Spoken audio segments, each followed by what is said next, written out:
Hello everyone, welcome back to edu teacher Kerala. അപ്പോൾ എല്ലാവരും annual എക്സാമിൻ്റെ തയ്യാറെടുപ്പിലായിരിക്കും അല്ലേ. അപ്പോൾ നമുക്ക് എല്ലാ പാഠങ്ങളൊക്കെ ഒരുവിധം എല്ലാവരും എടുത്തു കഴിഞ്ഞിട്ടുണ്ടാവും. അപ്പോൾ നമുക്ക് കുറച്ച് ക്വസ്റ്റ്യൻ പേപ്പേഴ്സൊക്കെ ഒന്ന് ഡിസ്കസ് ചെയ്യാം കേട്ടോ. കാരണം ക്വസ്റ്റ്യൻ പേപ്പേഴ്സ് ഡിസ്കസ് ചെയ്ത് കഴിഞ്ഞാലാണ് നിങ്ങൾക്ക് ഏത് മോഡലാണ്, എങ്ങനെയാണ് ക്വസ്റ്റ്യൻസ് വരിക എന്നുള്ളത് ഒരു ഐഡിയ കിട്ടുള്ളൂ. അപ്പോൾ നമുക്ക് ആദ്യം ഇന്ന് basic science 8th സ്റ്റാൻഡേർഡിലെ 2023-24 basic science question paper, അതിലത്തെ ഫിസിക്സ് ആണ് നമ്മളിന്ന് ഡിസ്കസ് ചെയ്യാൻ പോകുന്നത് കേട്ടോ. അപ്പോൾ ഇന്ന് ഫിസിക്സ് ആണ് നമ്മൾ ഡിസ്കസ് ചെയ്യുന്നത്. അതിനുശേഷം കെമിസ്ട്രിയും ബയോളജിയും ഒക്കെ അപ്ലോഡ് ചെയ്യുന്നതായിരിക്കും കേട്ടോ. അപ്പോൾ ഫിസിക്സ് പാർട്ടിലത്തെ ഫസ്റ്റ് ക്വസ്റ്റ്യൻ എന്ന് പറയുന്നത് 1 വേർഡ് ക്വസ്റ്റ്യൻ ആണ്. ഫസ്റ്റ് 4 1 വേർഡ് ക്വസ്റ്റ്യൻ ആണ് വരുന്നത്. അപ്പോൾ നമുക്ക് ആദ്യത്തെ ക്വസ്റ്റ്യൻ നോക്കാം. Identify the relation from the first pair and complete the second pair. അപ്പോൾ ആദ്യത്തെ വന്നിട്ട് കപ്പാസിറ്റൻസിൻ്റെ യൂണിറ്റ് ആണ് ഫാരഡ് എന്ന് പറയുന്നത് അല്ലേ. അപ്പോൾ അടുത്ത ഇലക്ട്രിക് ചാർജിൻ്റെ യൂണിറ്റ് എന്തായിരിക്കും? ഇലക്ട്രിക് ചാർജിൻ്റെ യൂണിറ്റ് കൂളം ആയിരിക്കും അല്ലേ. കൂളം അല്ലേ, എല്ലാവർക്കും അറിയുന്നുണ്ടാവും. അപ്പോൾ കപ്പാസിറ്റൻസിൻ്റെ യൂണിറ്റ് ഫാരഡ്, ഇലക്ട്രിക് ചാർജിൻ്റെ യൂണിറ്റ് കൂളം. അടുത്ത question, the figure shows the lines of force between the poles of 2 bar magnets. Identify the poles represented by A and B. നമുക്കറിയാം എയും ബിയും ബാർ മാഗ്നറ്റിൻ്റെ 2 പോളുകളാണ്. അപ്പോൾ ഇവിടെ നമുക്കറിയാം ഇതിങ്ങനെ ബെൻഡ് ചെയ്യുകയാണ് ചെയ്യുന്നത് അല്ലേ. ബെൻഡ് ചെയ്യുക എന്ന് പറഞ്ഞാൽ ഈ ലൈൻസ് ഓഫ് ഫോഴ്സ് ബെൻഡ് ചെയ്യുന്നത് കൊണ്ട് എന്താണ്, ഇത് രണ്ടും ലൈക്ക് പോൾസ് ആയിരിക്കാനാണ് സാധ്യത. കാരണം like Paul's ripple each other എന്നാണ്, അല്ലെങ്കിൽ ഇത് അട്രാക്റ്റ് ചെയ്യേണ്ടതാണ്. പക്ഷേ ലൈക്ക് പോൾസ് ആയതുകൊണ്ട് അത് റിപ്പൽ ചെയ്യും. അപ്പോൾ ഒന്നെങ്കിൽ 2 നോർത്ത് പോളുകളായിരിക്കും, അല്ലെങ്കിൽ 2 സൗത്ത് പോളുകളായിരിക്കും. ഓക്കെ, അപ്പം അട്രാക്റ്റ് അല്ല റിപ്പൽ ആയതുകൊണ്ട് 2 നോർത്ത് പോളാവാനാണ് സാധ്യത. Okay, identify the poles represented by A and B എന്നാണ് പറയുന്നത്. അപ്പോൾ നോർത്ത് പോളാണ് കേട്ടോ. അടുത്ത question, what is the unit of loudness? ലൗഡ്നെസ്സിൻ്റെ യൂണിറ്റ് എല്ലാവർക്കും അറിയാം, ഡെസിബൽ. അടുത്ത, from the following identify the material that cannot be electrified by rubbing. റബ്ബിങ്ങിലൂടെ ഇലക്ട്രിഫൈ ചെയ്യാൻ പറ്റാത്തത് ഏതാണ്? Hacksaw blade. ഓക്കെ, ഇനി അടുത്ത ക്വസ്റ്റ്യൻ നോക്കാം. When an object is placed at a distance of 20 cm from the concave mirror, a real image of the same size is formed. What is the focal length? അപ്പോൾ എല്ലാവർക്കും അറിയാം focal ലെങ്ത്തിൻ്റെ formula എന്താണ്?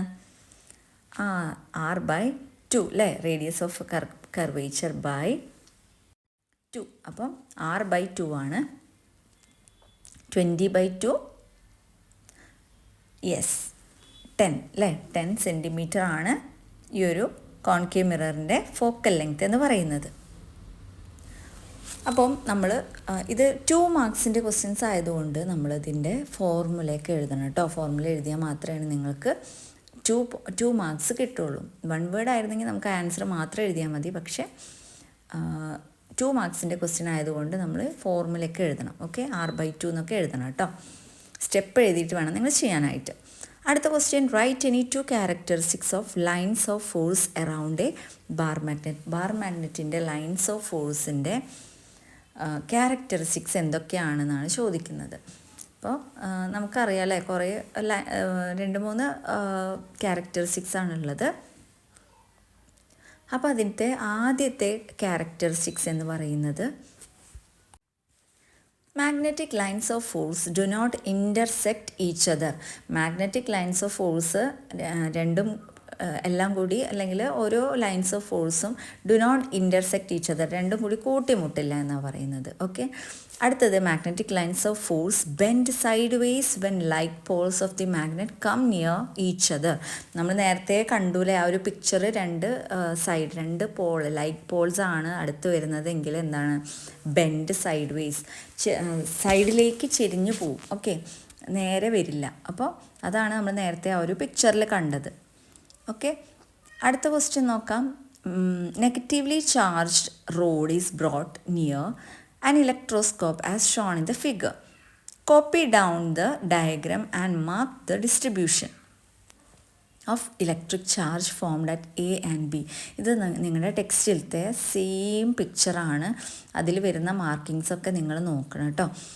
അപ്പം static electricity എന്ന് പറയുന്ന ആ ഒരു ചാപ്റ്ററിൽ നിന്നുള്ളതാണ്. അപ്പോൾ എ എന്ന് പറയുന്നത് മെറ്റൽ സ്ഫിയേഴ്സ്, ബി എന്ന് പറയുന്നത് ഗോൾഡ് ലീവ്സ്. ഓക്കെ, അടുത്ത ക്വസ്റ്റ്യൻ നോക്കാം. Why do the astronauts use radio waves to communicate with each other? അപ്പോൾ നിങ്ങൾ വീഡിയോസിലൊക്കെ കണ്ടിട്ടുണ്ടാവില്ല ആസ്ട്രോണറ്റ്സ് എങ്ങനെയാണ് സംസാരിക്കുന്നതെന്ന്.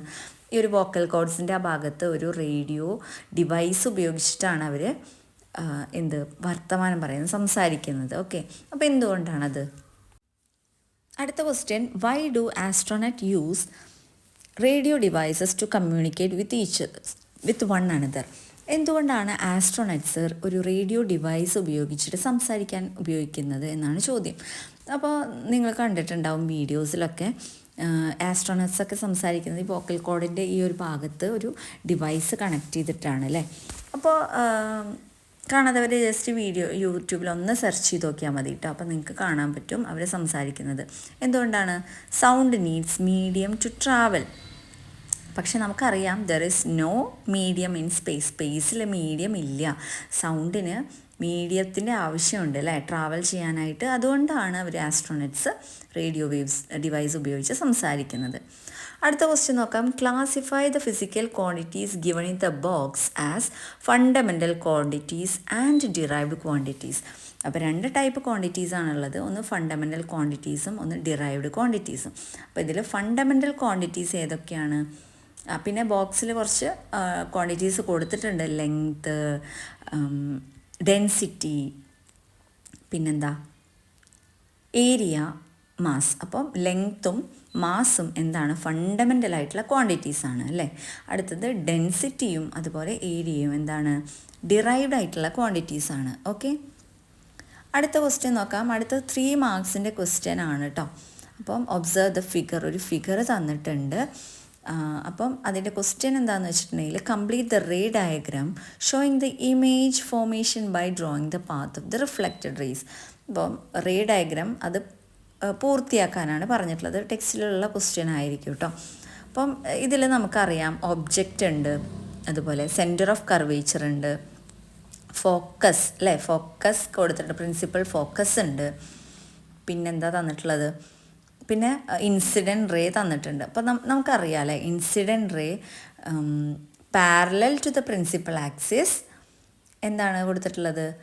ഫോക്കസിലൂടെയാണ്, പ്രിൻസിപ്പൽ ഫോക്കസിലൂടെയാണ് റിഫ്ലക്റ്റ് ചെയ്ത് പോകുന്നത്. ഓക്കെ, അപ്പോൾ നമുക്കതുപോലെ വരയ്ക്കാം. അതേപോലെ തന്നെ പ്രിൻസിപ്പൽ ഫോക്കസിലൂടെ the ray passing through the incident ray passing through the principal focus after reflection go parallel to the principal axis.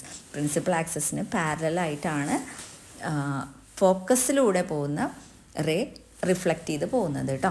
അപ്പോൾ നമുക്ക് ഇവിടെ ഒരു ഇമേജ് നമുക്ക് ഫോം ചെയ്യുന്നുണ്ട്. അപ്പോൾ ആ ഇമേജാണ് ഇൻവേർട്ടഡ് ആയിട്ടുള്ള സ്മോൾ ആയിട്ടുള്ള റിയൽ ആയിട്ടുള്ള ഒരു ഇമേജാണ് നമുക്കിവിടെ ഫോം ചെയ്യുന്നത്. അപ്പോൾ അടുത്ത ക്വസ്റ്റ്യൻ അതാണ്. Write down any 2 features of the image form. ഈ ഇമേജ് ഫോം ചെയ്തിട്ടുള്ളതിൻ്റെ ഫീച്ചേഴ്സ് എന്തൊക്കെയാണ്? റിയൽ ആയിരിക്കും, ഇൻവേർട്ടഡ് ആയിരിക്കും, പിന്നെന്താണ് ഡിമിനിഷ്ഡ് ആയിരിക്കും, ചെറുതാണ് അല്ലേ. അപ്പം അതുകൊണ്ട് തന്നെ അതെല്ലാവരും ഈ ഒരു പോയിൻറ്റ്സ് എല്ലാവരും ശ്രദ്ധിക്കണം കേട്ടോ. 2 പോയിൻറ്റ്സ് പ്രിൻസിപ്പൽ ഫോക്കസിന് പ്രിൻസിപ്പൽ ആക്സിസിന് പാരലായിട്ടുള്ള incident ray after reflection go through the principal focus. അതുപോലെ തന്നെ ഫോക്കസിലൂടെ വരുന്ന ഇൻസിഡൻറ്റ് റേ പാരലായിട്ടാണ് റിഫ്ലക്റ്റ് ചെയ്ത് പോവുക. അപ്പോൾ നമ്മൾ വരയ്ക്കുമ്പോൾ അതേ രീതിയിൽ വരച്ചിരിക്കണം. ഓക്കെ, അപ്പോൾ ഈ റേ ഡയഗ്രത്തിന് കംപ്ലീറ്റ് ചെയ്യാനുള്ളതിന് 2 മാർക്സും ഒരു ഫീച്ചേഴ്സ് 2 ഫീച്ചേഴ്സ് കംപ്ലീറ്റ് ചെയ്യാൻ പറഞ്ഞിട്ടുള്ളതിന് 1 മാർക്കുമാണ് കൊടുത്തിട്ടുള്ളത് കേട്ടോ. അപ്പോൾ നിങ്ങൾക്ക് ഈ ഒരു ടെക്സ്റ്റിലെ ഫുൾ ഡയഗ്രാം നിങ്ങളുടെ മൈൻഡിൽ ഉണ്ടായിരിക്കണം. ഓക്കെ,